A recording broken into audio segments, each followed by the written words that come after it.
Greetings, this is Sean, and today I'm going to show how I made this wall-mounted desk shelf for my dollhouse puzzle slash escape room. It's just one of the props that's going to be used, and I created, just for the sake of measurement, this little guest sign-in book, which is part of the story. And eventually I'll show you the story, or share the story with you, of course, but this is one of the props, and it needs a little shelf for this book to sit on. So that's what I'm building here. And I just have this piece of scrap, 16th inch thick basswood piece of wood here. And because in the last one I forgot to put in the metric system, I'm going to do this one in metric today. So as you can see, the book, when it's fully opened, is 5 millimeters or centimeters wide, and that little rubber thing that I'm pointing at there, it's a little, on my ruler, is a little non-slip disc that I've got, so that the ruler doesn't slide around. But anyway, I'm measuring out to about 6 centimeters here. It actually wasn't quite six centimeters, but it's pretty close. But I actually go back here and actually make it 6 centimeters.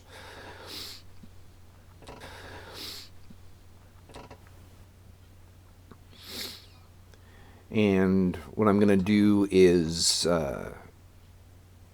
mark it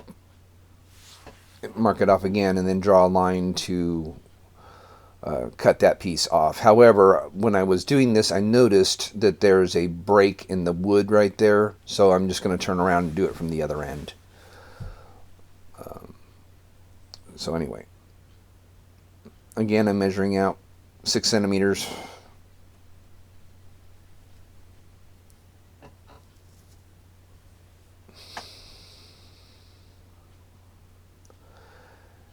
And I'm going to speed through most of this. I didn't do very many cuts. The only time I made any cuts in the video is when the glue was drying, but it took me about half an hour to make, not including the glue drying time. So most of this is what you see is how I actually did it. I didn't cut anything out. So anyway, cut that piece off, just making sure that it's wide enough for the book to sit on when it's open, which it is. And now I'm just going to cut that piece in half. And it was just a little bit over 5 centimeters wide. So I'm going to make a mark. There you can see it's about 52 millimeters, 51 millimeters. So I just cut it roughly in half. I went to 25 millimeters and made a mark to cut that piece in half.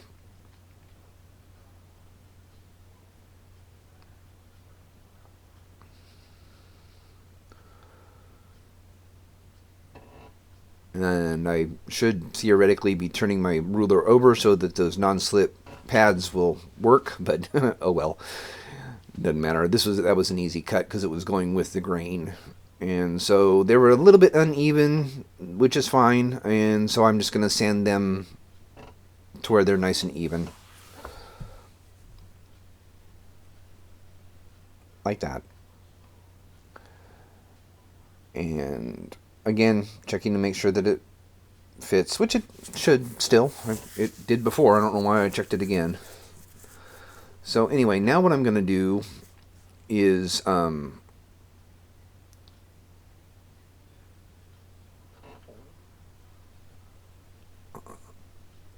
don't know what I was doing. Oh, I was getting a piece of foam board to act as the wall.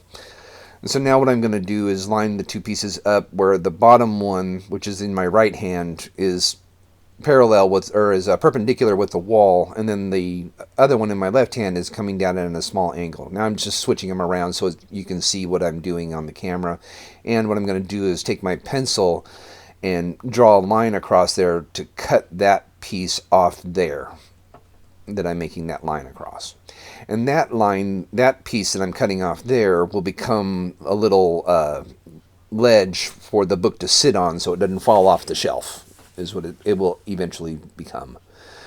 So now I'm just seeing how I'm going to put it together here, and lining that up with the with the shelf on there, which I don't actually end up doing it that way, but the way it ends up working works. The way I end up doing it works. So now I'm going to glue the strip onto the board. And it was a little bit crooked. That's why I kind of looked at it a little bit before I actually started gluing it. And I'm just going to put that strip on.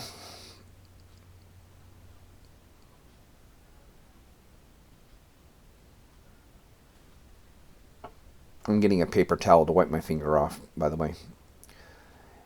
And it's making sure that it's nice and level and straight. Getting my dental pick to push things together and to wipe off extra glue on the back that you'll see here in a minute. And just take the edge of the dental pick and kind of level out so it's nice and level across the ledge is a little bit level across there. But then I realized that I put it on the wrong piece. I needed to put it on the bigger piece, which is the actual shelf. So I had to re-glue that. Oops. And so anyway, we'll do this again. And by the way, I'm not going to be finishing this. I'm not going to paint it or stain it or do anything with it yet because I don't know yet what color scheme I'm going with for the room that this is going in. So I'm just going to leave it unfinished for now. I'll finish it at a later date. So anyway, just making sure that that's nice and square there. And I'm going to let that dry for a little bit. And then I'm going to take the other piece. Oop, not that side, Sean. Turn it around. There you go. It goes that way. Okay.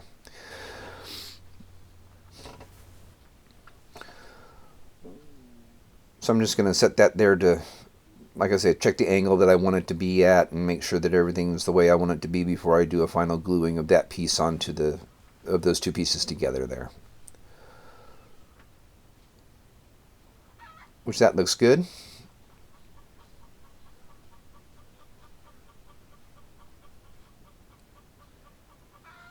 So now I'm just going to add a little bit of glue along there.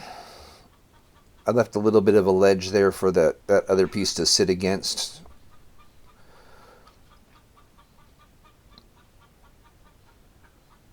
I'm just going to glue those together. And yes, there will be a little bit of gap because I didn't bevel that one edge that's going on the perpendicular part on the smaller piece. But I'll correct that later, you'll see. So I'm just going to let that sit and dry for a little bit. And come back to it. So you can see there's a big gap there. But like I say, I'll fill that in later on. You'll see. So I'm just making sure that it's the way I want it to be. And you can see also the top part of it there. It's not touching, it's not flush with it. But I'll end up sanding this down to make it nice and flush again. Now what I'm doing is I'm cutting out the pieces that are going to go in there to help support the two pieces together, so they don't hinge around and move around. Which I was going to do it there, but I felt that was kind of difficult to do, and it felt this was easier over on this side, so I just drew a line across like that, and now I'm just going to cut that piece off there. That'll fit inside in between those two pieces of wood rather than being on the outside of it. It's going to fit in between. You'll see. So I'm just cutting that off.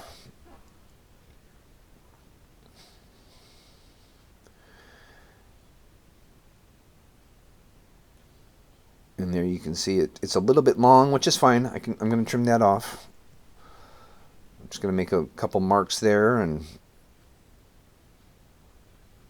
trim it to size.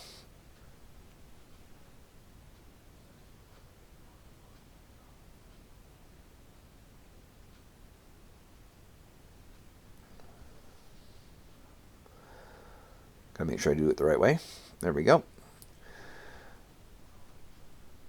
And perfect fit, just like I like. Well, a little bit crooked, but that's okay. Like I say, I'm going to sand it all before I finish it. before it's done. Now I'm just going to copy this piece over here onto to make another one for the other side. And it's really important that you follow the grain the correct way, and this way is not the correct way to follow the grain, as you'll soon see here in a minute. I should have cut it on the opposite corner, but as you can see, it broke, so I got to redo it. That, and I didn't cut it all the way through. So I'll try it again on this corner. And as you'll see here in a minute, I don't know what happened. I don't know how what's going to happened. You'll see here in a minute that this piece here ends up being longer than the other one. So I don't know what happened. I copied it exactly, and it's just a little bit longer. You'll see here when I put it in the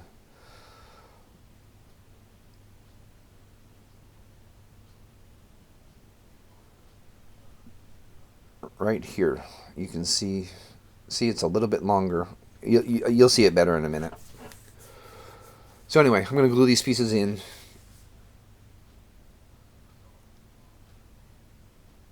And I hit the camera stand. Sorry about that. Right angle down. So that's right. I could have made that a little bit more flush, but like I say, I'm going to be sanding this. And same thing for the other one.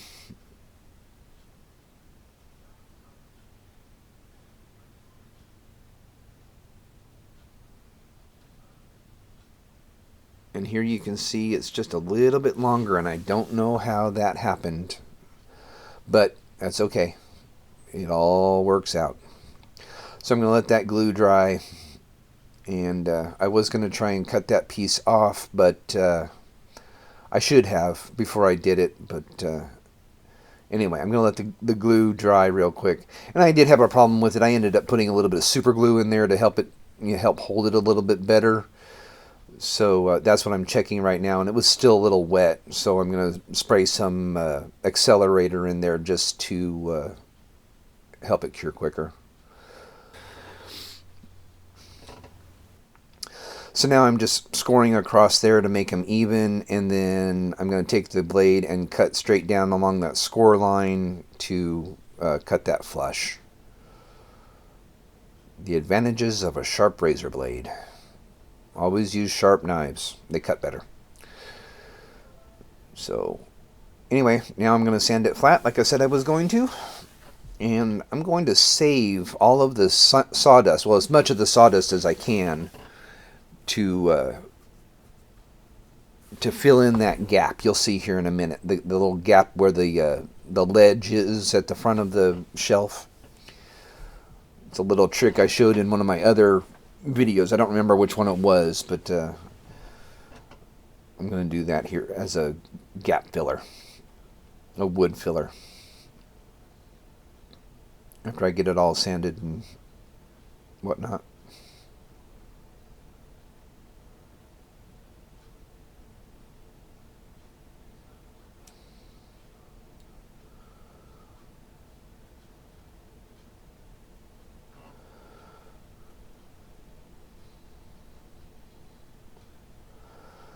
Sanding, sanding, sanding. Now what I'm doing is I'm sanding that gap, hoping to round it out a little bit to make where it has a nice little curve to it. That's why I'm turning it. You can kind of see I'm turning it as I'm sanding, turning the whole thing over to make that edge round. So I'm just now opening up that gap a little bit. I'm going to take some PVA glue, tacky glue, and put it right down into that gap. I'll smooth it out with my finger, and then I'll take the sawdust that's there and I'll use that and put that into the glue to fill in that gap and make it look like a wood filler. It works really well. And it dries the glue really quickly, too. So be aware of that. If you try this, it makes your glue set very, very fast. So it's kind of like the baking soda and super glue, how it sets it really quick. So anyway, I'm going to let that cure just a little bit longer.